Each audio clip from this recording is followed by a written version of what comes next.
Olá pessoal, sejam muito bem-vindos a mais um Do Lado de Cá, o nosso podcast semanal. Eu e Juremir Machado da Silva, toda semana aqui no Estúdio Hall do Sindibancários, no centro de Porto Alegre. E hoje para tratar de um tema, professor, que até se aguçou um pouquinho no meio da semana, porque o presidente Lula foi ao exterior, foi no G7, e entre tantas coisas que ele falou, e até pedindo mais investimentos para o Fundo Amazônia, o Brasil tentando se recolocar na pauta internacional, e usou muito a pauta ambiental. E essa semana o Congresso meio que deu uma rasteira nessa pauta ambiental, né, Juliano? Pois é, Nando, mas o próprio presidente Lula está bem indeciso, assim, ele não sabe muito bem o que ele quer. Ao mesmo tempo, ele quer defender a Amazônia, mas também parece que ele estava com vontade ali de apoiar a exploração de petróleo lá na foz do Amazonas. Bom, para falar sobre essa posição brasileira, como é que o Brasil está, nossas relações internacionais, a gente está recebendo dois professores aqui. Ricardo Leães, tudo bom, Ricardo? Tudo bom, Nando. Obrigado pelo convite. Ricardo é professor de Relações Internacionais, se eu estiver errado aqui, professor de Relações Internacionais da ESPM, analista da Assessoria de Cooperação Técnica Internacional do Estado do Rio Grande do Sul, doutor em Ciência Política pela URGS, Universidade Federal.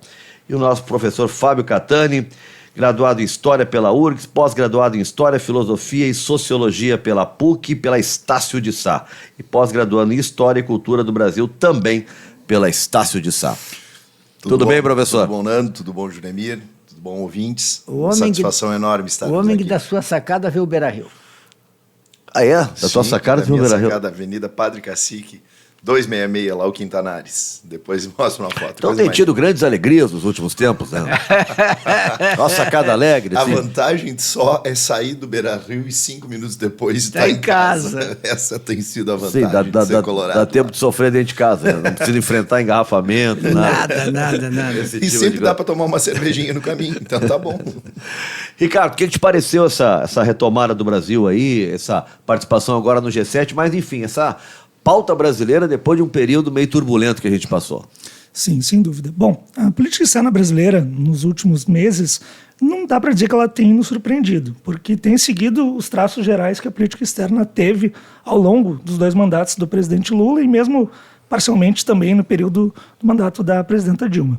A verdade é que a política externa brasileira, ao longo da história, ela se pauta por um conjunto de princípios, de valores, de práticas, ainda que evidentemente com variações em função de cada presidente, mas no período do Jair Bolsonaro, algumas características acabaram chamando muita atenção, algumas mudanças, sobretudo no primeiro ano do seu mandato, que acabaram destoando, vamos dizer assim, da nossa régua ao longo das últimas décadas.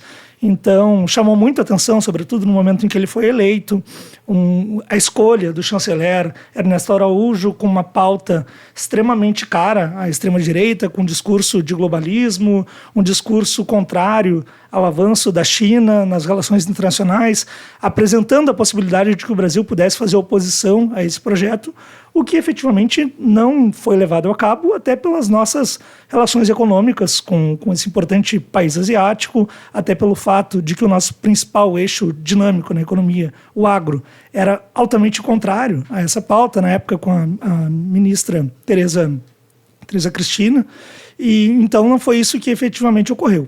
De qualquer forma, ainda assim se observa uma redução no papel, no protagonismo do Brasil nas relações internacionais ao longo desse período, muito em função do descontentamento que era gerado pelas declarações e pelas perspectivas que eram tomadas pelo presidente Jair Bolsonaro.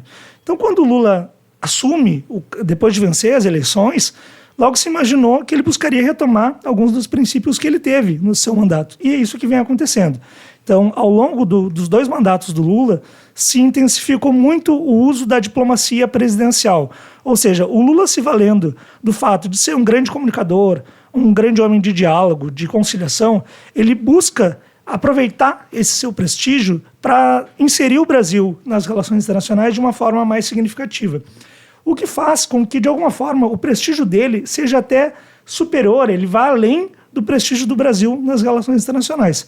Porque por mais que o Brasil seja um país relevante, sobretudo em termos econômicos, mas também em termos populacionais e em termos de território, O Brasil não é um grande ator nas relações internacionais, sobretudo por termos militares. O Brasil tem eu tinha um professor que brincava, o Brasil é um dinossauro herbívoro nas relações internacionais. Mesmo que ele seja grande em termos de tamanho, economia e população, tamanho tanto territorial quanto demográfico, ainda assim ele não tem capacidade para exercer o papel. O que define isso é o poder militar. O poder militar, sobretudo. Além do fato, e esse é muito importante, de que o Brasil está numa região de preferência dos Estados Unidos. E os Estados Unidos não têm interesse de que o Brasil seja dominante na nossa região.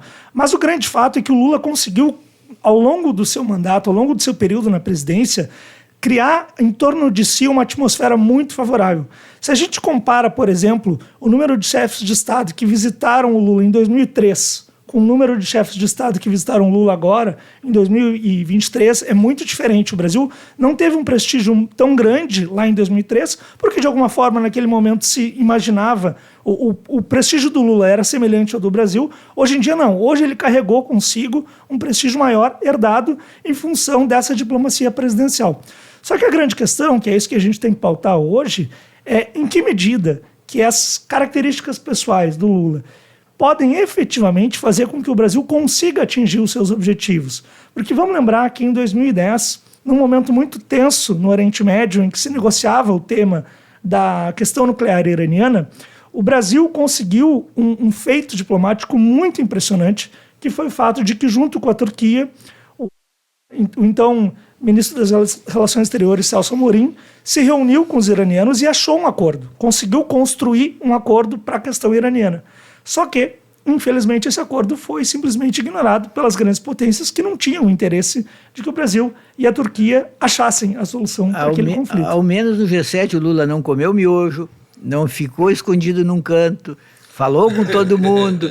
Já é um avanço enorme. Não é? Pensa, um presidente que não é repudiado pelos outros, não fica num canto da festa assim, desenquadrado, se sentindo mal, querendo ir para casa, comendo pizza com a mão no meio da rua. É um avanço enorme. Agora só falta ver o conteúdo. E é interessante, né, professor, que até mesmo entre os seus párias das relações internacionais, ainda assim, o governo Bolsonaro não era capaz de estabelecer uma interlocução sólida de criação efetiva de relações internacionais para o Brasil. Ou seja, o Brasil conseguiu passar por um estágio em que o Brasil era pária entre os párias. O Brasil se aproximava fundamentalmente de teocracias ditatoriais como a Arábia Saudita, ou governos da extrema-direita poloneses, húngaros, e ainda assim não havia respeitabilidade em relação à posição brasileira, exatamente por todo o olavismo que se estabeleceu dentro das relações internacionais. E surpreendia isso, porque mesmo durante a Guerra Fria, estando todos, a América Latina, naquela coisa de evitar a cubanização, e vem os golpes patrocinados pela CIA e tudo mais, mesmo durante a ditadura militar, o Brasil ainda manteve mais autonomia em relação à ideia de subserviência aos Estados Unidos, especialmente com o Geisel lançando aquela política externa pragmática responsável, do que aquela subserviência voluntária que se apresentava no Brasil em todas as manifestações feitas não só pelo presidente, mas por todo esse staff das relações internacionais brasileiras. Né? Agora, o que chama a atenção, claro, de um lado chama a atenção o fato de que o Brasil voltou a figurar no cenário internacional de uma maneira adequada, de uma maneira respeitável. Claro que o Lula, ele é ambicioso, ele não quer apenas ser bem recebido, ele quer também ser protagonista.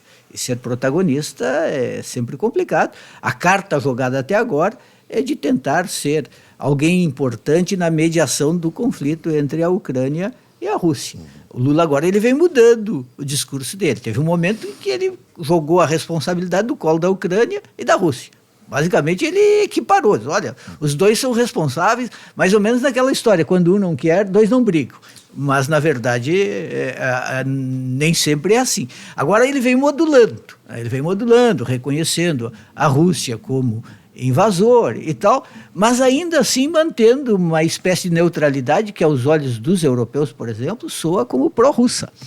Outro dia eu estava conversando com um sociólogo, Dominique Volton, e ele falou assim, puxa, os europeus admiram o Lula, aplaudem o Lula, mas estão um pouco perplexos, não sabem o que fazer, porque ele não está conseguindo entender que se existe o imperialismo americano, também existe o imperialismo russo, e que o adequado nesse momento seria ser contra os dois imperialismos. E a esquerda latino-americana, ela parece mais inclinada a ser pró-russa, por ver na Rússia, quem sabe ainda, um resquício do socialismo, ou por um anti-americanismo, né, por ser anti-yankee, de uma maneira que talvez não consiga perceber realmente quem é o agressor. De que maneira a Ucrânia poderia parar a guerra? Só com uma rendição. É que existe um elemento heraclitiano aí. Nem o Lula é mais o mesmo que se banhou no rio histórico do primeiro momento, e nem o mundo é este rio com as suas águas. Boa. E eu acho que essa tem sido a dificuldade de identificação do Lula. Eu acho que aquele líder que ele construiu, evidentemente teve abalos internacionais com o avanço de uma extrema-direita, não só em nível brasileiro, mas em nível mundial. As circunstâncias são outras. Um outro aspecto que é interessante é que ainda o mundo, em 2002 e em diante, ainda mantinha muitas daquelas franjas da onda rosa, que no final dos anos 90 produziu governos social-democratas, governos de esquerda em boa parte da Europa, e que também fez com que a América Latina passasse daqueles anos de neoliberalismo para anos de projeção mais social-democrata. E o Lula apareceu naquele momento como um dos mais importantes, se não o mais ascendente dos líderes internacionais. E a própria carta de Teherã, que o Ricardo estava trazendo, e permito falar de Ricardo e não doutor Ricardo, porque afinal de contas ainda tenho autoridade de ter sido teu professor no cursinho. Essa não termina nunca. E olha que eu nem precisei te dar nota, né? Isso seria 10. Tirou 10, né? Mas me deu muito conhecimento, que é muito mais importante. Esse é impressionante. E como é bom a gente ver, puxa, tu tá lá, eu tô há 26 anos trabalhando em pré-vestibular, e depois tu chega e tu te depara com teu ex-aluno aqui, professor de Relações Internacionais, com doutorado, que honra, que glória, né? Mas voltando às circunstâncias, o Lula, ele teve aquela sese que realmente coloca ele num espaço de protagonista.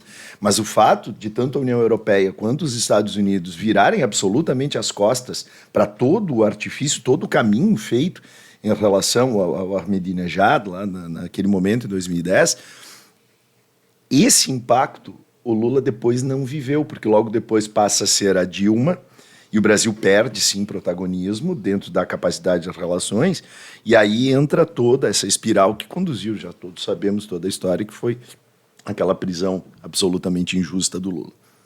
Mas quando eu vi a entrevista, antes do Lula assumir, o Lula deu uma entrevista no New York Times, ele estava viajando e falou sobre isso. Eu ali, para mim, ele deu uma posição tipo essa que ele deu já como presidente. Mas o que me chamou a atenção é que era uma posição me pareceu muito igual que o ex-presidente Bolsonaro tinha. Né? Tem um ponto que é importante. Os dois me pareceram muito iguais. E aí, quando ele assume, eu acho que houve uma certa decepção, porque se imaginou um Lula 100% diferente do Bolsonaro em tudo, né? Inclusive na opinião sobre a guerra. E naquilo os dois eram convergentes. Tem um ponto que é bastante importante, que a gente pode avançar no debate, que primeiro, um fato que na hora chamou muito a atenção, mas hoje em dia as pessoas já estão até esquecendo. Mas tão logo o Lula assumiu, quando o embaixador Mauro... As primeiras declarações do embaixador Mauro Vieira foram bastante contrárias à Rússia. O embaixador Mauro Vieira chegou a dizer que agora o Brasil não era mais neutro no conflito. Em determinado momento perguntaram se havia um risco de o Putin ser preso caso fosse ao Brasil. Uma pergunta altamente capciosa e irrelevante, mas ele deu uma resposta vaga, uma resposta um tanto quanto hesitante que não era imaginado. Então, ali, até causou uma certa decepção por parte de alguns apoiadores do presidente Lula, que imaginavam que ele teria uma política mais claramente contra a Rússia. Mas logo em seguida, depois se teve a notícia de que o Celso Amorim tinha viajado para Moscou, e algumas declarações do Lula pareciam igualar essa condição. Só que eu acho que tem um ponto que é importante aí, e até uma provocação, o professor Jeremir, Será que é o Lula que não entendeu o que está acontecendo ou será que os europeus não estão entendendo o que está acontecendo? Porque a grande maioria dos países está adotando uma perspectiva neutra em relação ao conflito. Se a gente observar, nessa disputa entre o Ocidente e Rússia, o Ocidente é muito pequeno. O número de países que está efetivamente sancionando a Rússia, frente ao número de países do mundo, é muito pequeno. Vamos lembrar que o presidente ucraniano Zelensky tentou fazer uma conferência online com chefes de Estado da África e reuniu 4 chefes de Estado, sendo que a África tem mais de 50 chefes de Estado. Então, a posição do Lula, seja ela boa, seja ela ruim, correta ou incorreta, ela está totalmente alinhada com a posição da grande maioria dos países nas relações internacionais. Dos países democráticos? Com a grande maioria dos países, sejam eles democráticos ou não. Não, é que nós somos uma democracia. Né? Ali, eu acho que todo mundo fala tem que analisar a conjuntura e tal, né? E eu acho que sim, há toda uma história sobre aquilo. Agora, também tem a visão do Putin sobre isso. Putin deu agora, recentemente, uma declaração dizendo que a Ucrânia não existia, que ela passa a existir a partir da União Soviética, sabe? Então, que tudo ali é Rússia. Então, na verdade, o que ele quer é aquilo, é a União Soviética de volta. Né? Então, ele quer a grande Rússia de volta. Se o conflito já existe há um tempão, tem que entender a conjuntura, né? Sempre quando... A gente ouve muito isso, né? Quando a gente é jornalista, né? Então, tem que entender que não é agora, tá bom, estou entendendo a conjuntura. Se o negócio já é há 20 anos, por que agora? O que foi o que aconteceu agora? Qual foi a gota d'água? E não há claramente um país que teve a sua soberania invadida, o seu território invadido, né? Não há um agressor e um agredido nesse conflito, isso me parece claro. Parte da esquerda brasileira, e não só brasileira, usa o seguinte argumento. Eu digo que é o argumento do estupro. Assim, ela provocou. Andou de minissaia. É isso que se diz. A Ucrânia provocou. Mas a provocação ucraniana ela é suficiente para legitimar a ocupação, a invasão de território. Mas a provocação seria uma aproximação dos Estados Unidos? Não, também, principalmente a questão... E são os ucranianos que têm que decidir se eles querem ou não. Não é o russo. Mas aí muitos gostariam que a Ucrânia ficasse na posição de Estado tampão. Como ela está numa posição geográfica específica para a OTAN não colocar lá seus mísseis na cara da Rússia, ela teria que ser um Estado tampão. Mas, bom, aí nós entramos numa outra discussão que é e a sua possibilidade de escolha? Assim, o que eu quero? Porque, só para completar esse detalhe, porque o problema é o seguinte, alguns acham que a Ucrânia tem que ter medo do Ocidente, mas o problema é que a Ucrânia tem medo da Rússia. E com boas razões para ter medo da Rússia. Ela quer quem a proteja da Rússia. Mas várias regiões ucranianas russófonas são favoráveis, sim. Sim, claro. Basta pensar na região de Donbass, é evidente. Mas aí como vários aqui no Rio Grande do Sul queriam uma independência do Brasil, né? Exato. Eu já ouvi assim, mas há vários segmentos fascistas dentro da Ucrânia. O Brasil teve um governo eleito fascista agora, por 4 anos, então vão invadir o Brasil? A grande questão é que as relações internacionais elas têm uma dimensão distinta da política interna dos países. E eu vejo que muitas pessoas acabam, às vezes, confundindo determinados pontos. Eu vou dar um exemplo para vocês. Quando a Argentina decidiu fazer a Guerra das Malvinas, decidiu retomar aquele território, qual foi a posição do governo? O governo militar de direita da Argentina tomou essa decisão. Qual foi a posição do governo cubano? Não me recordo. Favorável. A Argentina? Argentina. Pela mesma razão que hoje a esquerda é favorável à Rússia. Mas o meu ponto é justamente isso. A gente não precisa discordar. A questão é que a natureza da política internacional ela tem uma dinâmica diferente da política nacional. Então, eventualmente, por isso que a gente não pode imaginar que a política vai haver necessariamente uma complementação entre um e outro. Muitas vezes não acontece. Nesse caso específico, a posição do Fidel Castro foi...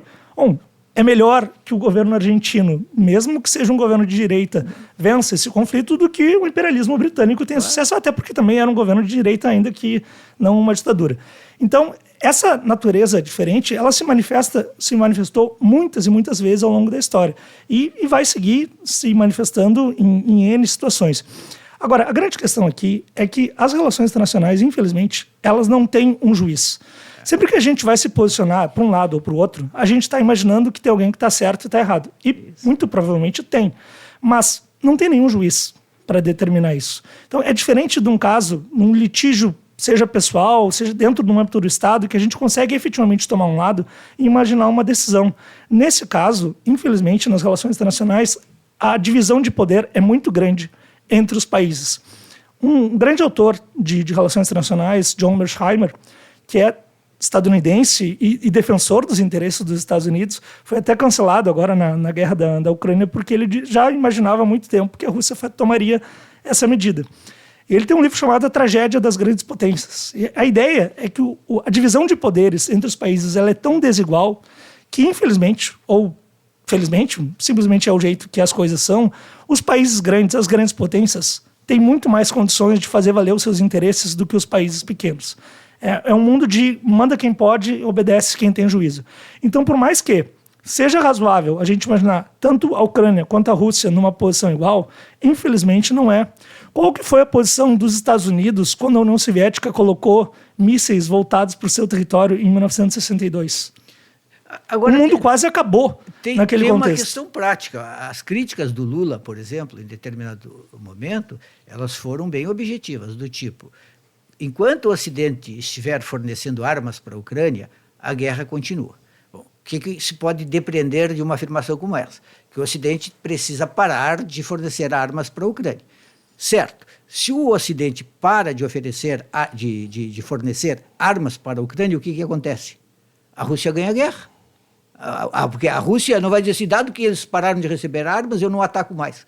Não, ela ataca. Esse tipo de declaração é pró-Rússia. Significa assim, façam com que a Ucrânia não possa se defender e a guerra acaba. Claro que acaba, a Rússia ganha. A Rússia entra lá e diz, bom, agora eu mando. E o Lula tem dito, claramente, ele disse, olha, é difícil eu tomar algum tipo de posição, porque, afinal de contas, nenhum dos dois lados se interessa pela paz. Então, ele tá quase tirando assim o time de campo, claro, dizendo, opa... esse é o grande ponto. Ele não perdeu um pouco dessa... Era um dos trunfos, né? A questão ambiental e também ser uma espécie de mediador, né, em busca da paz na guerra. Não esvaziou um pouco essa pauta do mediador, inclusive depois do G7, onde não conseguiu nem se encontrar com o Zelensky? Talvez tenha sido esse o grande erro, e que vai em linha com o que o professor Jeremir falou agora. Em que medida é possível uma paz se os dois países não querem a paz? A verdade é que a Ucrânia quer se manter o seu território de forma integral, o que se entende completamente, e, ao mesmo tempo, quer ter o direito de conceder um espaço para a OTAN avançar no seu território. A Rússia, do seu lado, por ter sido invadida ao longo da história, seja por cavaleiros teutônicos no século XI, seja por poloneses, seja pelos franceses do Napoleão, seja pela Alemanha 2 vezes ao longo do século XX, a Rússia considera que aquele corredor euroasiano ele é o espaço preferencial para chegar à Rússia. Boa parte da população russa está concentrada naquela região, no oeste. As principais indústrias, as principais cidades. Dali, de Kiev até Moscou, é um pulo. Mas, professor, está definido que o acordo é para colocar bases, seja mísseis, nucleares. Desculpa a ignorância, mas não é possível, dentro desse acordo, se nós vamos participar, sei lá, portanto, de relações econômicas, políticas e tal, mas em tal região não é permitido instalação de bases militares e tal, e tal, e tal. Aí o argumento que o Putin deu. Ele disse, antes de invadir a Ucrânia, em 24 de fevereiro, ele deu um ultimato. Quero a garantia de que a Ucrânia nunca entre na OTAN nem na União Europeia. Pô, ele acaba com a soberania da Ucrânia. E a Ucrânia disse que não. Daí ele assumiu a Ucrânia. A Ucrânia já não tem mais o direito de escolher o que ela quer. Agora, seria interessante também de pensar o seguinte, por coerência ele deveria invadir a Finlândia. Mas aí é uma situação um pouquinho diferente, porque a Finlândia, do ponto de vista operacional, técnico, militar, é muito mais difícil invadir a Rússia pela Finlândia do que invadir pela Ucrânia. Tanto que foi pelo território ucraniano que a Rússia foi invadida seguidas vezes ao longo da história. Acontece que o Ocidente não tem nenhuma intenção de invadir a Rússia. Não há nenhum sinal de que as democracias ocidentais queiram invadir a Rússia. Eu não acho isso Primeiro, vamos lá. A gente tem que diferenciar... Não, mas a gente tem que diferenciar o fato de como os países pensam o fato. Tá certo. Então, primeiro, em 1990, a gente, no governo 1991, a gente não diria que tem chance de a Rússia invadir a Ucrânia. Naquele contexto não estava dado. Em 2023 tem. Então, assim como em 2023 o Ocidente não tem intenções de invadir a Rússia, pode ser que em 2053 tenha. O Ocidente não tem a mentalidade do Putin de recuperar uma grande Rússia, ou qualquer coisa que seja. Não há, assim, a olhos vistos, nenhum tipo de sinal que indique uma tentação, uma possibilidade, qualquer que seja, do Ocidente ter uma razão para invadir a Rússia. Na história a gente viu vários. Bom, na história, mas nós não temos agora. Agora, o contrário sempre existiu. A possibilidade da Rússia invadir a Ucrânia e até de invadir outros países ali, porque a situação é a seguinte: a Rússia acha que é dona daquela região, que por ser mais forte do que os outros, ela tem direito de mandar naquela região.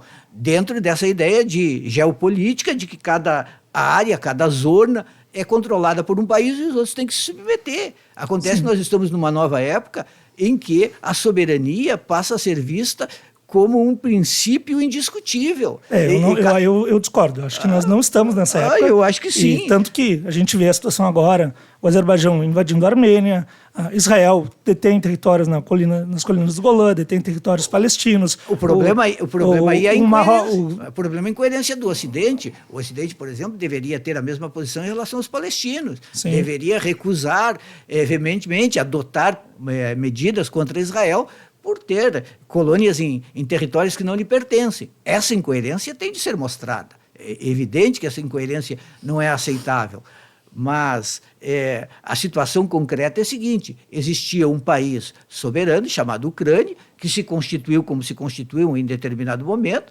certamente com o aval em algum momento da União Soviética, mas esse país está constituído, ele existe. E ele não pode ser invadido pelo vizinho, porque o vizinho está achando que a política interna do outro não é adequada, ou porque está achando que o fascismo está crescendo lá dentro, ou alguma coisa assim.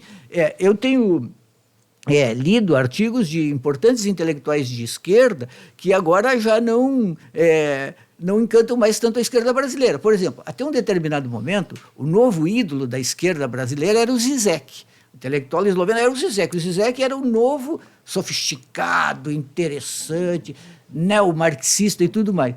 Agora a esquerda não fala mais no Zizek. Por quê? Porque o Zizek é um intelectual de esquerda que diz assim: o agressor é a Rússia. A Rússia invadiu. E a Rússia invadiu não pelas razões que eles estão dizendo, mas por outras razões que são bem pouco aceitáveis. Por exemplo, a Rússia acha que a Ucrânia está se tornando muito ocidentalizada, inclusive com comportamentos que o Putin não aceita, como permitir a existência de parada gay.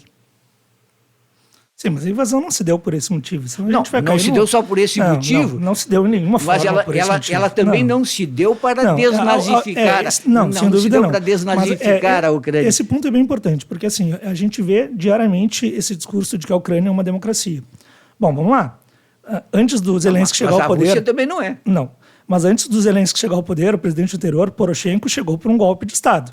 E não foi nenhum golpe como no Brasil, em 2016. Foi um golpe de Estado, derrubaram o presidente eleito democraticamente. O presidente que a Rússia tinha colocado lá. O presidente títere da Rússia colocado lá. Numa eleição que não foi considerada injusta por ninguém. Não, mas existem muitas opiniões de que aquele presidente era um presidente colocado lá pela Rússia, com manipulação, com todos os meios possíveis para colocar um títere, um presidente lá que representava a Rússia e não a Ucrânia. O Yanushchenko foi eleito. Esse presidente também é eleito. O Yanushchenko foi eleito numa eleição que não foi questionada. Ele foi derrubado por um golpe de Estado, isso é o fato. Poroshenko assumiu sua posição e depois Zelensky foi eleito também numa eleição que não foi questionada. Tanto Zelensky quanto Yanushchenko venceram. Agora, desde então, os partidos que manifestam a oposição pró-Rússia não estão podendo atuar. O Partido Comunista Ucraniano é proscrito. Um país em que prescreve um partido... Na Rússia, o Partido Comunista Russo, ele é legal. O partido... E a Rússia é uma democracia por conta disso? Não. A Rússia não é uma democracia. Mas então, vamos falar sobre incoerências. A Rússia não é uma democracia, a Ucrânia tampouco é uma democracia. Então, não se trata de uma disputa. A Ucrânia é um modelo de democracia, mas o fato da Ucrânia não ser um modelo de democracia não justifica que a Rússia invada a Ucrânia. Tem vários partidos na Ucrânia ou é partido único? Não, tem partidos. Na Rússia tem aí já ou continua sendo único? Não, também. O principal partido de oposição é o Partido Comunista. Na Rússia, opositores do governo vão para a cadeia. E na Ucrânia também. Bom, tá certo, mas Na nós não Ucrânia estamos também. dizendo assim, qual é o mais democrático. Nós estamos dizendo assim, existem países com a sua soberania e não há justificativa legítima para a invasão que aconteceu, salvo a mania de grandeza do Putin, que sonha em ser um czar ou que sonha em restabelecer uma coisa confusa entre a grande Rússia dos czares e a União Soviética. Professor Fábio Catani, o que está vendo essa polêmica aí? Se nós pegarmos efetivamente momentos históricos, e claro que não vou fazer uma busca tão longa, porque a gente poderia buscar exatamente lá a origem do Império Russo, que a sede primeira era Kiev. Sim, é verdade. E a própria palavra Ucrânia significa fronteira em russo. É verdade. E ela sempre foi, sim, um espaço delicadíssimo. Não tanto tempo atrás, os Estados Unidos estavam, sim, ocupando um espaço nas proximidades das fronteiras da União Soviética, que era o Afeganistão. E que durante muito tempo, inclusive através do Afeganistão, se tentou, sim, estabelecer movimento separatista na Chechênia. Então, as relações internacionais, elas são bastante complicadas, sim. E o que não justifica, também na minha visão, nada justifica em pleno 2023 se estabelecer uma ideia de vamos invadir, vamos ocupar um território. É só isso. Mas a gente consegue entender o xadrez que eles estão querendo jogar. Sim. E é um xadrez complicado, é um xadrez complexo. E a Rússia me parece tentar retomar um tipo de protagonismo, não pela via das democracias ocidentais, acho que ela nem está preocupada com isso, ela não parece estar preocupada com isso, assim como boa parte dos países asiáticos não estão. A própria China, É isso. a democracia indiana é uma democracia absolutamente frágil. País, inclusive, que está muito próximo Cada da vez Rússia. mais próximo. A Rússia está conseguindo, exatamente exportando as commodities para a Índia e para a China, driblar todas as sanções ocidentais. O Brasil é uma democracia frágil. O Brasil teve Claro que é redemocratização agora, a partir de 90, e já 2 presidentes sofreram impeachment. Sim. Nós passamos, na América Latina, nós passamos da era dos golpes clássicos para a era dos impeachments, que são golpes feitos por outro caminho. Golpes constitucionais. Golpes jurídico-parlamentares, esse tipo de coisa. Mas no assunto aqui que nós estamos tratando, por exemplo, as rebeliões na região de Donbás, elas foram, cristalinamente insufladas pela Rússia. Elas não aconteceram espontaneamente, assim, nós queremos a Rússia, nós não queremos a Ucrânia. Inclusive, porque se fala muito do batalhão Azov, e do fato de que a Ucrânia se estaria fascistizando, mas a Rússia também tinha suas milícias na região. Então, eu não acho assim que nós temos de procurar quem é o mais moralmente aceitável. Eles não são moralmente aceitáveis. Nós estamos discutindo em torno de um princípio que é o respeito à soberania nacional e quando, porque isso é possível que aconteça, um país teria o direito de atacar o outro por ter sofrido algum tipo de agressão inaceitável. E não me parece que exista essa agressão inaceitável para justificar a invasão russa. E olha que, em termos de definição de fronteiras, nós, latino-americanos, temos mais a ensinar aos europeus do que eles a nós. As nossas fronteiras são muito o mais Brasil, o respeitadas. Lula tem usado um argumento, já usou 2 vezes pelo menos, que é um argumento que pode ser chamado de oportunista. Que ele está dizendo assim, nós temos que investir mais num mundo multilateral. Num mundo que não seja dominado apenas por 2 polos. Mas tu não podes aproveitar a invasão de um país para dizer assim, eu vou ficar ao lado do invasor, porque isso nos dá a possibilidade de ter um mundo policêntrico. Qual foi o fato novo, Ricardo, que fez com que o Putin agora vou invadir? Bom, vamos lá. A questão da soberania, de fato, é muito importante. É um tema relativamente novo para a política internacional. Até século XIX, isso não era um tema muito dado, nem se pensava nesses termos. E é fato que os países hoje em dia, pelo menos no nível do discurso, consideram que a soberania é um tema importante. É isso. Só que eu acho que esse é o grande ponto. Isso é discurso. Isso não é prática. E muitas vezes, nas aulas em que eu falo sobre organizações internacionais, eu sempre faço essa pergunta para os alunos. Qual que é o papel das organizações internacionais, da lei internacional, do direito internacional? O papel dele sempre vai até o limite da política. Os conceitos, eles servem até o limite da política. E da força. A soberania é relevante? É, até o limite da política. Até o ponto em que as grandes potências, que infelizmente fazem o que querem enquanto os outros sofrem o que podem, querem que isso aconteça. Então, o que eu estou dizendo não é que a Rússia tenha direito de invadir a Ucrânia. Eu estou dizendo que a Rússia fez com a Ucrânia a mesma coisa que os Estados Unidos fariam com o México, tentaram fazer com Cuba, que a China, se puder fazer, vai fazer com os demais. As grandes potências têm essa postura. Não vão permitir isso. Isso é justo? Isso é correto? Eu acho que não. Acho, inclusive... Eu citei aqui anteriormente a posição de Cuba. Em vários momentos, Fidel Castro, ao longo da história, falou disso nas relações internacionais. Nas eleições de 89, vamos lembrar, é um tema, inclusive, que foi colocado. Muita gente no PT criticava a União Soviética por ter invadido o Afeganistão, criticava a União Soviética por ter adotado uma postura intervencionista nos países do leste europeu. Então, isso, de forma alguma, é um tema novo. O debate sobre a soberania, infelizmente, ele está calcado na força que alguns países têm e do que não têm. Isso é verdade, eu concordo. Agora, para quem analisa, precisa pensar o seguinte: será que nós podemos imaginar critérios que possam ser universalmente aplicados e que, portanto, não fiquem submetidos às circunstâncias com suas contradições?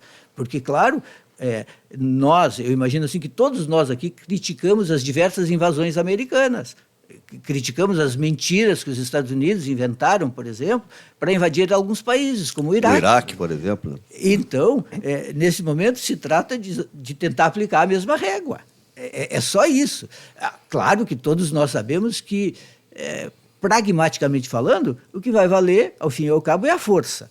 Quando a política acaba, é a força que vale. Mas será que nós podemos imaginar um mundo em 2023 que possa ser válido para daqui a 50, 100 anos, em que as nações consigam estabelecer alguns critérios em que a força seja submetido a um Estado de Direito internacional? Ou nós temos simplesmente que dizer assim, é a força que manda, então eu vou acabou. No sentido contrário. Quando começou a guerra, eu vi uma entrevista do professor Fiore, que para mim é uma das maiores autoridades em termos de política internacional, e ele argumentou algo nesse sentido. Desde que esse sistema de nações foi criado, a força sempre foi utilizada para resolver os interesses, para resolver as disputas. A grande novidade foi quando os países passaram a adotar, no nível do discurso, atenção, no nível do discurso, a possibilidade de que a força não fosse mais este critério básico. Só que isso foi apenas no nível do discurso. Então, respondendo a tua pergunta, eu vou no sentido contrário. Eu acho que talvez a gente esteja se aproximando cada vez mais de uma sociedade internacional em que esse discurso não seja mais aceito porque ele não é possível de ser colocado em prática. Porque o que vem primeiro, a força ou a lei? O que vem primeiro é a força. A lei, ela traduz o espírito da força, infelizmente. Por que no Brasil, por exemplo, o direito de propriedade é cláusula pétrea? Porque a gente vive numa sociedade capitalista. A gente não pode, o Congresso não pode debater o direito de propriedade. Por quê? Porque o modo de produção dominante, para os detentores deste modo de produção, não há interesse. Então, não faz sentido que nas relações internacionais, em que alguns países tenham muito mais poder do que outros, a soberania seja um critério universalmente aceito. A gente viveu numa mentira. E agora, essa mentira, infelizmente, está cada vez mais clara que era uma mentira. Eu tenho outra sensação, a sensação de que, em meio a situações práticas, se procura, apesar das contradições, avançar em relação a critérios que sejam racionais e aplicáveis à maioria. Nós sabemos que há momentos em que esses critérios são abandonados e isso é lamentável, mas desistir da ideia de encontrar critérios em que a negociação, a diplomacia e a lei prevaleçam seria simplesmente aceitar o regime da barbárie.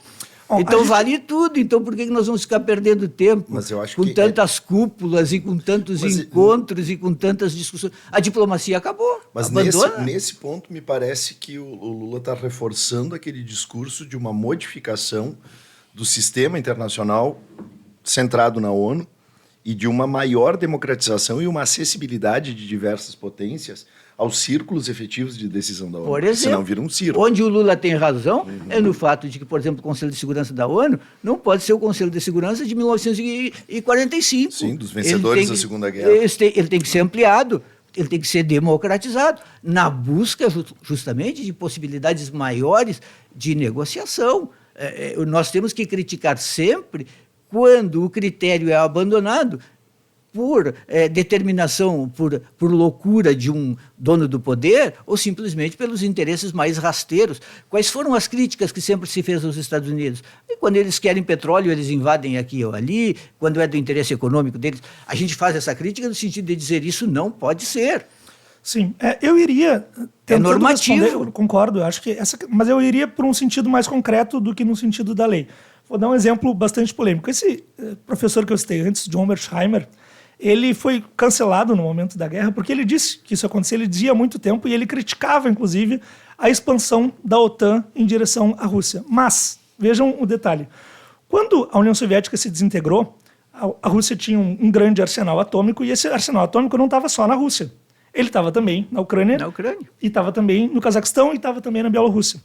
Esse professor, solitariamente, que foi cancelado por ser pró-Rússia, solitariamente ele disse: a Ucrânia não tem que se desfazer do seu arsenal atômico. Porque é o seu arsenal atômico que vai dar condições de a Ucrânia ser defendida. E um outro professor também importante das relações internacionais, um pouco antes de morrer, morreu em 2013, 2014, o Kenneth Waltz, um dos textos que ele colocou foi defendendo que o Irã tivesse uma bomba atômica. Por quê? Porque ele gostava do Irã? Não, porque ele dizia: se o Irã tiver uma bomba atômica, não haverá guerra no Irã. Qual que é a diferença entre o que aconteceu com o Saddam Hussein no Iraque, com o que aconteceu com o Muammar Gaddafi na Líbia e com o que aconteceu com o regime da Coreia Popular? Por que dois caíram e foram invadidos e um não foi invadido? Então, será que a gente não tem que pensar numa solução, ao invés de pensar no espírito da lei, que, na minha opinião, no âmbito das relações internacionais é incapaz de resolver os problemas, será que a gente não tem que democratizar o acesso à força? Mas então tu queres dar uma bomba atômica para cada um? Aí talvez assim, é uma possibilidade. Será realmente? Eu não sei se é o caminho. Eu não acho que os Estados Unidos sejam um país moralmente legítimo, cara, adequado. Bolsonaro com o poder de poder apertar o botão e soltar uma bomba atômica. Com uma bomba atômica na mão. Mas assim, e também esse ponto é importante.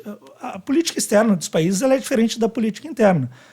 Quantas pessoas já passaram nos Estados Unidos, na França, no Reino Unido, na União Soviética, na própria Coreia Popular agora, no Paquistão, na Índia, em Israel, países que têm bomba atômica, lá atrás, na África do Sul, ter uma bomba atômica não significa que a gente vai utilizar. Aliás, a única vez que ela foi utilizada foi pelos Estados Unidos 2 vezes, um ponto que é muito pouco falado. Mas ter uma bomba atômica não significa que isso vai ser efetivamente utilizado. É um efeito dissuasivo. Agora, é um efeito dissuasivo. Mas quantos golpes de Estado temos nos Estados Unidos? Né?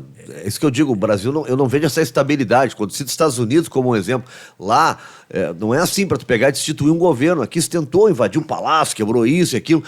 Tu começa a minar as instituições com mais facilidade, como se fez aqui. Né? Eu vejo mais dificuldade lá na... Pô, mas então será que talvez o Trump ser o contrário? O Trump tinha mais força do que o Bolsonaro e ninguém discutiu isso. O meu e não ponto conseguiu. A gente tem que discutir as fontes materiais do poder e não a fonte que o poder é expresso, que é a lei.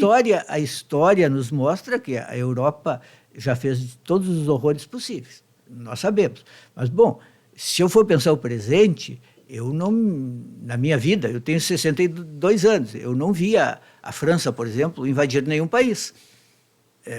Embora eu possa me lembrar... Argélia, acho que não, pequenininho, mas... Isso é anterior. E é claro que a França resistiu à descolonização, isso é certo. E não foi nenhum papel bonito. Mas eu não consigo imaginar, pode acontecer, não estou dizendo que não possa acontecer, estou dizendo que eu não consigo imaginar a França ou a Alemanha invadindo um país hoje, o vizinho, a França invadindo a Itália. Eu não consigo imaginar. Agora, eu vi para meu espanto, mesmo as invasões americanas que aconteceram, eles inventaram mentiras, mas eles inventaram mentiras que foram convincentes no momento em que eles fizeram. Uma invasão como a da Ucrânia, por uma democracia ocidental, eu nunca tinha visto. Eu acho que sim. Vamos lá. Primeiro, o que a gente pode imaginar ou não imaginar, eu não vejo como sendo um fator de relevância, porque a política é extremamente dinâmica. Vamos lá, na formação da Primeira Guerra Mundial, na formação das alianças, o professor Fábio pode me ajudar muito mais.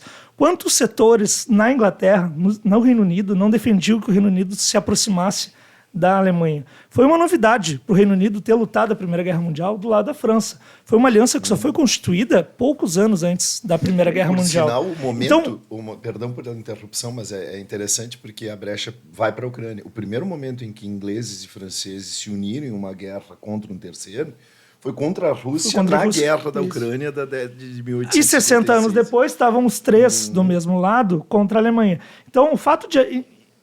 Na Guerra da Crimeia, a gente não poderia conceber um mundo... A Alemanha nem era um país. Não, tá certo, então, a gente não pode só ir no que a gente imagina.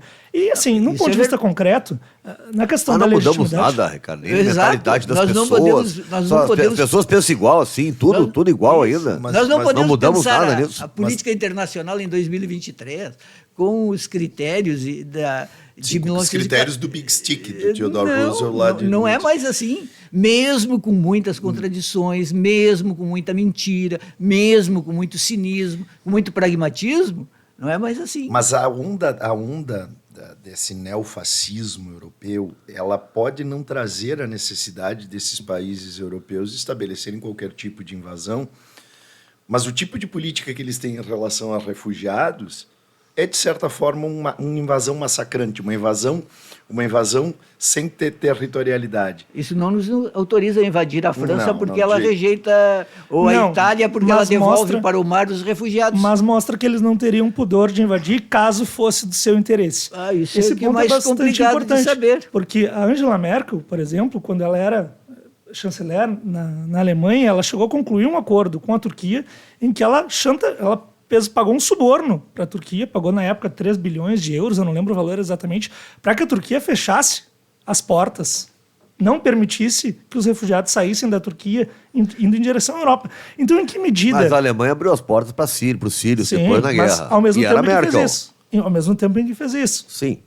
Então, mas em que toda medida... vez que isso acontecer, haverá a mesma reação, nós criticaremos.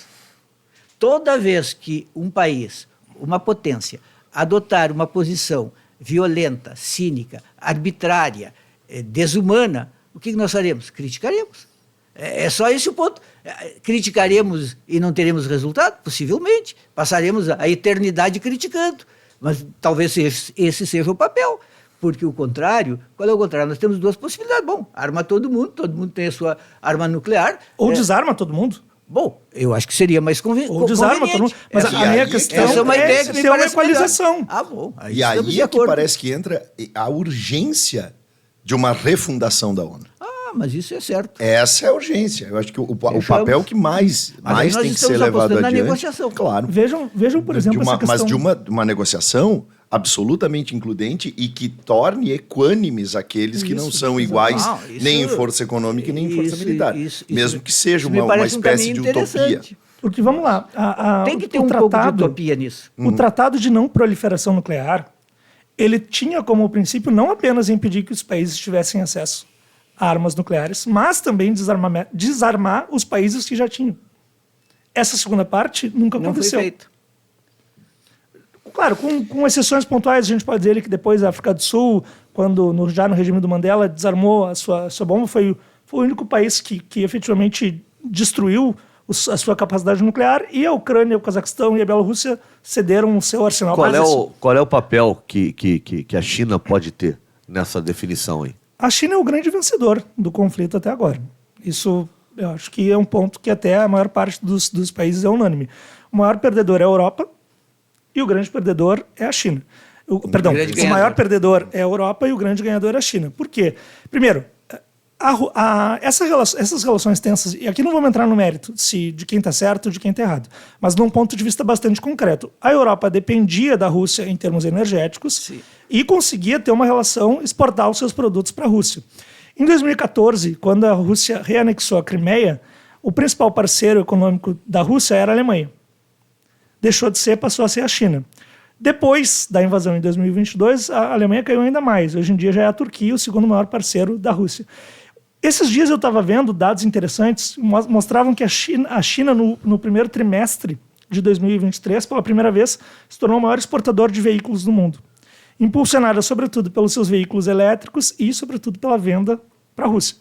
Então, o grande perdedor dessa história é a Europa, que está consumindo uma energia cada vez mais cara E vendo sua capacidade econômica sendo diminuída, por isso, claro, que eles consideram que vale a pena, porque é uma questão para eles de vida ou morte, não tem nenhuma avaliação de mérito. E que me parece que também viu novamente a ascensão dos Estados Unidos sobre a Europa se tornar mais É potencializada. uma derrota, digamos, imediata, mas que poderá se transformar numa vitória futura, porque, por exemplo, a Europa percebeu que precisa se tornar independente de qualquer fonte de energia russa. E vai conseguir isso muito rapidamente. Na verdade, eu vou até te questionar um pouquinho, Jurmir, por quê? O que acontece? Eu bato muito nessa tecla, a gente vive num mundo de cinismo. Por exemplo, a Rússia diminuiu as suas exportações de petróleo para o mundo? Não diminuiu. O que aconteceu? A Rússia passou a vender para outros países. Exato. E esses outros países vendem para a Europa. A Rússia passou a vender para o Azerbaijão vende para a Europa. Exatamente. A Rússia passou a vender para a Índia vende para a Europa. Então, em que medida que a gente pode falar de uma diminuição da dependência energética da Rússia, você não segue comprando o que é produzido na Rússia? A Europa está investindo cada vez mais em energias próprias, em energias limpas, e não depender, por exemplo, do gás europeu, do gás russo. O Brasil... tanto na posição do Bolsonaro e agora na posição do Lula, é uma visão, porque ideologicamente os dois em tese são radicalmente diferentes, tá? O Bolsonaro sempre claramente falou na importância dos fertilizantes, que não poderia o Brasil abrir mão dos fertilizantes. E o Lula está nessa também, quer dizer, uma questão é essa pauta econômica que está levando o Brasil até essa posição. Porque, porra, se a nossa posição é só por conta de fertilizante, vamos tratar de fazer fertilizante no Brasil, mas então, me parece muito também pela afirmação dos BRICS. Até a criação do Banco dos BRICS nesse momento, me parece que aí sim, com o envolvimento da Rússia nos BRICS, essa posição brasileira ela se estabelece não só no âmbito das exportações e negociações diretas, como fortalecimento específico desse grupo do qual o Brasil faz parte. Acho que aí eu quero entender se a posição do Brasil é uma posição ideológica ou se a posição do Brasil é uma posição econômica, pragmática. Do ponto de vista científico, a gente, quando tem um fenômeno, um determinado conjunto de fenômenos, a gente explica a diferença ou a gente explica a homogeneidade, aquilo que já é normal? A gente sempre tem que explicar a diferença.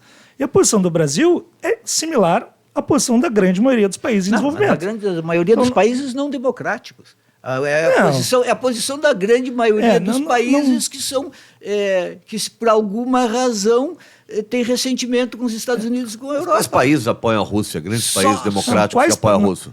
Os países que estão sancionando, os países que estão sancionando a Rússia são hoje os Estados Unidos, a maior parte dos países europeus, a Europa Ocidental, a Coreia do Sul, o Japão, e é isso. Mas é exceção. Então é exceção. Não. Sim, quantos países democráticos a gente tem na África? Quantos países democráticos a gente tem na América Latina? Mais ou menos. Não, mas aí é um pouco complicado, porque senão simplesmente um país... Mas, Ricardo, até para entender, não teve na ONU uma resolução onde foi massacrante, né, a maioria dos países votando contrário à invasão russa? A maioria dos países considera que a Rússia, sim, violou a soberania da Ucrânia. Agora, isso é um fato. Não, Agora, isso que eu estou dizendo. Eu não estou dizendo quem está negociando economicamente ou não com a Rússia. Tá? A minha questão é essa. Os países que realmente, para nós jornalistas, publicamente, né, abriram o meu voto, eu apoio a Rússia, entendeu? Pelo que eu vi nas votações da ONU, são raríssimos que fizeram isso. Não, mas aí a gente tem que avaliar. Primeiro, o que é o apoio? Dizer que alguém fez alguma coisa errada não significa que a gente que a gente deixou de apoiar. A gente pode ser muito amigo de alguém, ser parente, dizer, tu erraste nessa situação. O Lula qualificou e ainda como um grande assim, erro histórico. Isso. Então, Rússia, o ato de invasão da Rússia para a Ucrânia, tem consequências, ele foi considerado. O Lula tem feito um discurso que é um discurso demagógico. Ele diz uma coisa, do tipo, a Rússia não devia ter feito isso. Mas na hora de tirar as consequências, ele não tira. Se a Rússia não devia ter feito isso, é preciso resolver o problema. Para resolver o problema só tem um jeito: fazer a Rússia parar de atacar a Ucrânia. Porque a Ucrânia não está atacando a Rússia. Se a Rússia parar de atacar, se retirar, acabou, não tem guerra. Só tem guerra porque a Rússia decidiu invadir o país vizinho. É só isso. E é preciso fazer com que ela pare. Aí me parece, Juremir, também um discurso utópico, e claro, também quero utopia. Pode ser. Porque é inimaginável esse retrocesso do Putin espontâneo, Mas então não há nada vai a ser fazer. muito difícil. Não é mas espontâneo. Mas mas o Putin política- é mais ou menos como a insistência do Mano Menezes com o Luiz Adriano. Não, É porque que assim, vamos essa lá. é uma guerra que eu tô trazendo no futebol, porque eu lembrei, o Inter trouxe 3 jogadores, outros clubes trouxeram, para ficar 3 meses no Brasil, porque eles acharam que em 3 meses o Putin resolveria. Nós estamos há quase 1 ano e meio de guerra. Então, houve um erro de planejamento aí. O que ele imaginou não foi o que aconteceu. Que a guerra só chegou a 1 ano e meio porque os ocidentais fornecem armas para a Ucrânia. Se não fornecesse, terminava, a Rússia ganhava. Mas sabe, Julenir, que me parece que sim, o Brasil ele ainda está tentando tatear e compreender melhor como é que essa situação está acontecendo. Me parece até em função de tudo que aconteceu nos últimos 4 anos, da ausência de uma estrutura de política internacional mais séria e equilibrada brasileira. Eu acho que nós também temos que perceber que o Brasil está num momento de reconstrução das suas relações internacionais. Sim, mas o Lula pretendia ser o mediador. Esse é, Mas na minha aí eu opinião, o acho grande que erro. entra o Ele, discurso. ele fracassou completamente como mediador porque ele tomou partido. Eu retomo aquilo que no começo eu disse, daquele espaço heraclitiano. O Lula ainda se acreditava o mesmo Lula. Hoje estava Esse conversando, eu acho que isso é um erro estava de conversando análise. hoje com um sociólogo da Unicamp, o Tom Dio, é um neozelandês, eu acho que vive no Brasil há muito tempo. E ele estava dizendo o seguinte, houve uma época em que o Lula fazia um discurso num determinado setor de manhã, outro discurso de tarde. De manhã ele agradava os patrões, de tarde ele agradava os operários. E um não ficava sabendo do que ele tinha dito para o outro. Mas agora, como tudo é interligado, todo mundo fica sabendo imediatamente. E, então, as contradições são imediatamente denunciadas. Então, precisa construir um novo discurso. E o Lula ainda está se adaptando a essa nova situação de um mundo onde tudo está interligado, a comunicação é em tempo real, tudo é gravado, tudo que for dito está registrado e não dá mais para fazer esse jogo, que era um jogo sem Eu Ricardo, acho que o problema do discurso... Só Então não dá para fazer Claro, um vai lá. discurso pró-Rússia num lugar e pró-Ucrânia no outro E e de de neutralidade neutralidade no no outro. terceiro. Sim. Vai ter que eu acho que unificar o grande discurso. erro, eu acho que o grande erro é se imaginar na condição de mediador numa disputa que não tem mediação.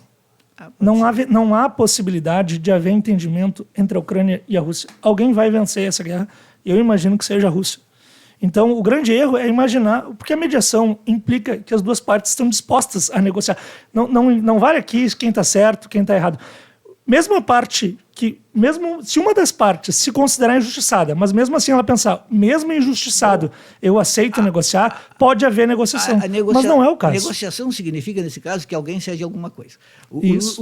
O Lula já sugeriu que a Ucrânia tem que ceder uma parte E do Macron seu também território. sugeriu isso. Macron Pois também é. já sugeriu Mas isso. isso é como dizer assim, ó, comparação rasteira. Invadir a tua casa e diz, tudo bem, a gente negocia, eu cedo um quarto. Ou dá o Rio Grande do Sul para Dá o Rio Grande do tal Sul, país. invade Não, o Brasil, mas dá o Rio Grande do Sul e a é- gente acaba a guerra.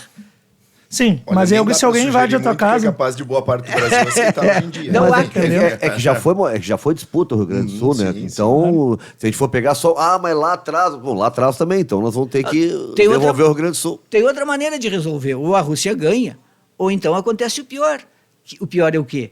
Nós temos uma guerra mundial. A Europa resolve defender a Ucrânia. Professores, deixa eu trazer uma questão aqui para o Brasil. Para o Brasil, não, sobre o Brasil nesse rolo todo. Por quê? Eu estava lendo até o Jamil Jad falando aqui. O Jamil Chad, da Folha de São Paulo. Em 2019, o Bolsonaro até anunciou, comemorou que teria feito o Brasil aquele acordo comercial, entrado no acordo comercial com a Europa.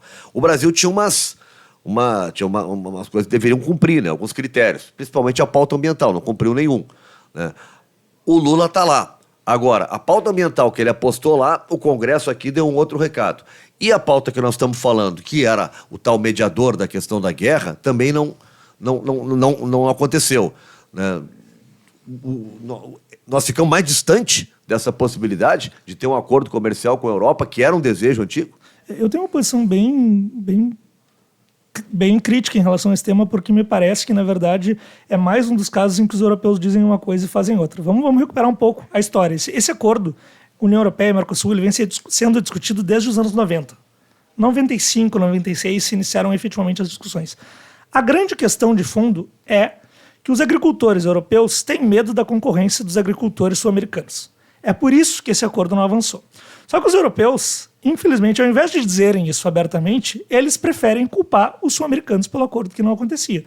Então, lá nos anos 2000, quando alguns presidentes na América do Sul começaram a denunciar o acordo como não sendo a melhor possibilidade, inclusive setores importantes do PT aqui no Brasil, vamos lembrar do embaixador Samuel Pinheiro Guimarães, por exemplo, que é uma pessoa que tem um grande trânsito, uma pessoa que tem uma grande influência na política externa do Brasil, ou na visão de política externa do PT, dizia que isso não era um bom acordo, que o Brasil ia se sujeitar às condições da Europa. Pois bem, caiu, primeiro o governo da Venezuela foi suspenso do Mercosul, pela cláusula democrática, o governo do Paraguai é um governo de direita, o governo do Uruguai ainda era a Frente Ampla, mas não é um partido que também ia se opor, até porque tinha interesse nesse acordo. A Cristina perdeu as eleições em 2015 mas saiu da presidência em 2015 e em 2016 a Dilma saiu. Então, se articularam todos os astros para que o acordo finalmente saísse do papel. O acordo foi assinado, mas não saiu do papel. E quando o Bolsonaro foi eleito, os europeus imediatamente apontaram o dedo para o Bolsonaro, dizendo: enquanto tiver o Bolsonaro, não tem como ter o acordo porque ele não está cumprindo as pautas ambientais. Só que me parece um tanto quanto suspeito que alguém que sempre apontou para um problema, sempre deu uma desculpa que não era desculpa verdadeira, o motivo verdadeiro, de repente usou esse motivo. Quando o Lula voltou, tem uma situação diferente. Aí vai muito com o que o professor Fábio falou agora do mundo diferente. Por quê? Como houve um aumento no preço dos combustíveis, como houve um aumento no preço dos alimentos, até os europeus estão começando a pensar que talvez não seja tão ruim a possibilidade de um acordo Mercosul-União Europeia, porque eles importariam alimentos mais baratos do que eles consomem atualmente. Nesse cenário, é possível que se viabilize alguma possibilidade de acordo. A grande questão é ver qual que é a posição do governo nesse tema. Até então, o PT era contra o acordo de livre comércio, ou de maneira geral era contra. Será que mudou a posição? Será que essa visão do Samuel Pinheiro Guimarães, que era antes do Celso Amorim, também caiu em desuso? Aí a gente não sabe. Mas efetivamente o que tem agora? A grande questão sempre foi a oposição dos europeus, porque eles têm uma política agrícola comum, eles têm um medo até em função das guerras que eles travaram, eles querem, se não ser autossuficientes em alimentos, pelo menos ter uma produção muito forte, e temem que a concorrência dos agricultores sul-americanos suplante a sua capacidade de efetivamente competir. E é interessante que, historicamente, essa posição de defesa dos agricultores europeus ela foi um dos fatores desencadeadores da crise de 29. Porque a partir de 1926, lá no Entre Guerras, quando a Europa conseguiu recuperar sua capacidade produtiva, ela adotou medidas protetivas em relação aos Estados Unidos, o que fez com que muitos estoques agrícolas e depois industriais também acabassem ficando dentro daquele sonho da eterna prosperidade norte-americana. Agora, me parece que um dos caminhos que o Brasil, e aí é uma opinião minha, deveria começar a traçar, antes de tentar se colocar como qualquer protagonista num cenário internacional tão grande, é retomar uma ideia de liderança no cenário da América do Sul. De retomar uma ideia de ser, sim, uma liderança afirmada, para que, a partir daqui, se consolide primeiro a força do Mercosul, a aproximação com os BRICS, e o Brasil retomar esse espaço. Opa, nós já não somos mais o pária. E agora, aqui na América do Sul, se vocês quiserem ter algum tipo de negociação, necessariamente o Brasil vai ter que passar. Esse é um ponto crucial. Eu concordo até porque... Os europeus, eles são cínicos. E, evidentemente, que eles estão preocupados com seus problemas econômicos. Mas eles inventam boas desculpas para justificar. Por exemplo, o Brasil tem algumas coisas para resolver antes de realmente querer ser um parceiro limpinho. Por exemplo, tem que resolver a questão ambiental, tem que resolver a questão do trabalho escravo, tem que resolver problemas assim muito concretos, por exemplo, da preservação da Amazônia. O Brasil não está preservando a Amazônia de maneira correta, e isso vai levar quase certamente a uma implosão rápida do governo Lula. A Marina Silva, por exemplo, está prestes a sair. Já se fala, inclusive, de nome para substituí-la. Se fala, por exemplo, do senador do Acre. É que enfraqueceram muito o ministério, né? E isso é uma parte. A outra é a hesitação do Lula em relação à questão da autorização do IBAMA, da negação de autorização do IBAMA para a exploração de petróleo na foz do Amazonas. O Lula, na verdade, ficou pé da vida porque o IBAMA proibiu. Por quê? Porque aí o realismo do Lula é maior do que o idealismo da Marina.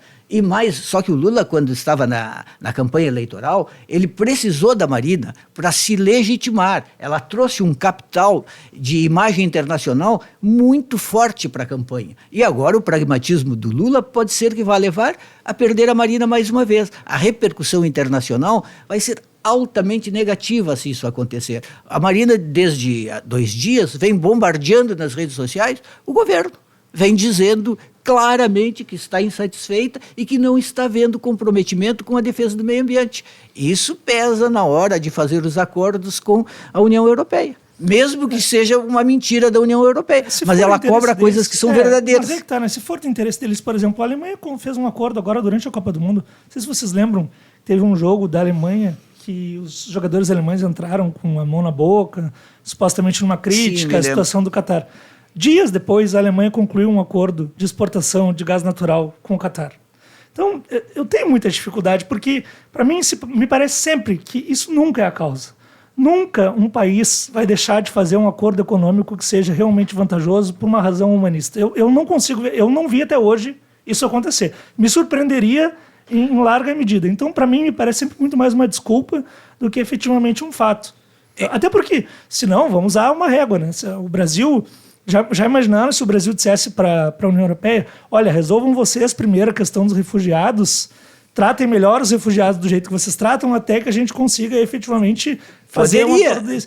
Mas seria hipócrita. Mas é que eles estão dando as cartas agora. Né? O problema é que... De toda maneira, em parte isso é verdade, mas a meu ver só em parte, porque a forma de negociar hoje ela é diferente de 50 anos atrás e determinados temas que não entravam na pauta entram agora. Por exemplo, eu tenho uma entrevista com o Darcy Ribeiro, em que o Darcy Ribeiro falava, por exemplo, de ecologia. Estamos terminando, hein? Como ele falava assim, esse cocôzinho aí de interesse dos pequenos burgueses. Sim. Era assim que se via. A questão ambiental, 30, 40 anos atrás, era considerado menor, sem importância. Hoje ele é central. E me parece que esse é o grande capital internacional do Brasil. O Brasil tem o que preservar. E nesse ponto o Lula está se colocando num jogo de xadrez que não me parece que ele vai conseguir vencer. Exatamente. Para fechar, gente, terminou? 1h06 já. Boa conversa. Terminou, ótima conversa. Sensacional. Não posso deixar de falar, quero saber agora futebol, mas não o resultado. O que vocês acharam? O Brasil agiu certo. O Itamaraty chamou a embaixadora da Espanha para comentar, explicar o caso Vinícius Júnior. O que eu vejo é que tem gente lá que já está presa, o presidente da La Liga, que é um cara ligado a partidos de ultradireita, já pediu ele tinha feito uma crítica pública, o Vinícius Júnior já pediu desculpas. Né? Ou seja, está na cara que a pressão veio muito maior do que eles imaginavam. Né? E a pressão... E aí o ponto, aí sim a política externa brasileira agiu de maneira exemplar. Exemplar. O governo brasileiro agiu de maneira exemplar, se colocando ao lado de um cidadão brasileiro e com a representatividade que ele tem. Mas houve também uma pressão muito forte dos patrocinadores, né? Que chegaram na Liga e disseram: ou vocês tomam outro tipo de postura ou acaba a Liga. Né? Mas isso é importante também, os patrocinadores, até porque eles são cobrados, né? Os patrocinadores são cobrados, né? A imprensa espanhola, ela reagiu tardiamente. O El País, por exemplo, só colocou uma manchete dizendo que aquilo tinha sido grave 2 dias depois. Mas o Jornal de Valência foi uma vergonha. O Jornal de Valência bota o Vinícius Júnior como ele provocou e eles não usaram a expressão mimimi. Seria em espanhol algo como mimimi do Carlo Ancelotti. A entrevista do Ancelotti foi maravilhosa. A repórter começa a perguntar sobre o jogo e ele pergunta: quer falar de futebol? Não, eu não quero falar de futebol. Eu quero falar sobre o que aconteceu aqui. E ele faz um elogio ao Vinícius Júnior, que é o maior jogador do mundo na atualidade. E o que eu achei interessante, porque ele é um guri. Né? Eu lembro dele estrear no Flamengo com 16 anos, um menino. E Juremir, olha, isso aí acontece. O Daniel Alves teve banana tirada pra ele, o Neymar sofre por isso, todo mundo sofre. O Tyson passou por isso e tal. Se ele continuar jogando... Na Ucrânia. E ele resolveu comprar bronca e ele enfrentou: se eu tiver que sair de Madrid, eu saio. Ele brigou com o presidente da Liga. Cara. Ele vai ganhar o título de melhor jogador do mundo, pelo que ele joga, que joga muito, e também pelo que ele está fazendo. Ele se tornou um símbolo, cara. Ele se tornou um símbolo. Eu vou encerrar com uma provocação. Eu vou dizer que o Vinícius Júnior ensinou pro Lula que nem sempre a vitória se dá pela conciliação, pelo acordo. Às vezes a vitória se dá pelo combate, pelo confronto. pela disputa. Boa. Muito boa. Professor Ricardo Lians, muito obrigado. Eu agradeço o convite, muito Sou Fábio bom conversar Catani, com muito vocês. obrigado. Muito honrado em participar dessa mesa Como é que seleta. tá o Batcast com o professor Viário? Nós estamos dando um tempo, porque agora o Viário está no Diário do Centro do Mundo, está participando. Fiz um programa do- com ele Eu vou esses participar dias. com ele. Eu fiz esses dias com ele. Eu vou fazer. Hoje à noite, né? Às Hoje à 9. noite. Pô, na hora do jogo. Ah, não acredito. Os dois Não, colorados. Mas, Juremir, então, bota a culpa em mim, porque ele me mandou... Tá, tu lembra alguém que eu posso falar agora? Se lembrasse de mim. O Juremir, O né? Viário marcou pro jogo, pra hora do jogo. Mas aqui. eu passei também o contato do Mas pode ser professor uma Benedito estratégia Tadeu isso. Serra. Eu acho que é isso. Ele acha ser que eu sou uma pé frio, estratégia. eles só vão tirar da frente da TV. Ou pelo contrário, ele quer te preservar desse momento difícil. É um pensamento mais Negócio generoso. Não, tem colorado que tá indo no cinema na hora do jogo. Não quer saber de ver jogo. Gente, muito obrigado. Valeu, professor. Vamos lá, até semana que vem, né? Até a semana que vem. Tá bom esse programa, hein? Tá bom, tá cada vez melhor. Fernanda H, nossa artista da mesa ali, tá com trabalho novo musical no YouTube. Sigam lá, Fernanda. H é A-G-A-H. Assim, né, Fê? Acertei direitinho. Então tá. A gente volta aqui do lado de cá na semana que vem. Valeu, grande abraço.